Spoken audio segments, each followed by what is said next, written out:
2022 সালে একসময় বলিউডে আলোচনার কেন্দ্রবিন্দু হয়েছিল ললিত মোদি ও সুস্মিতা সেনের এক একান্ত ছবি। সমুদ্র সৈকতে একসঙ্গে ছবি শেয়ার করে ললিত মোদি তাকে অর্ধাঙ্গিনী বলে সম্বোধন করেন, যা নেট দুনিয়ায় সাড়া ফেলে দেয়। যদিও সুস্মিতা সম্পর্কের কথা মানতে নারাজ ছিলেন তখন।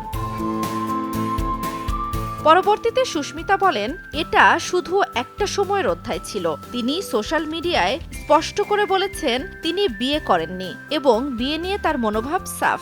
নীরবতা কোনো দুর্বলতা নয়, তাই তিনি নিজের অবস্থান ব্যক্ত করেছিলেন। সুস্মিতা অনেক ট্রোলিংয়ের মুখে পড়লেও তিনি এসব মজা হিসেবে নিয়েছেন। গোল্ড ডিগার ট্যাগ নিয়ে তৈরি মিমগুলো তিনি উপভোগ করেছেন।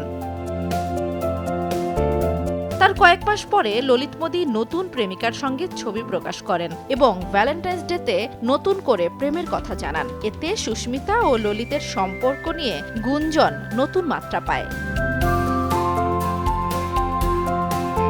জান্নাতুল দোলনা, সময় সংবাদ।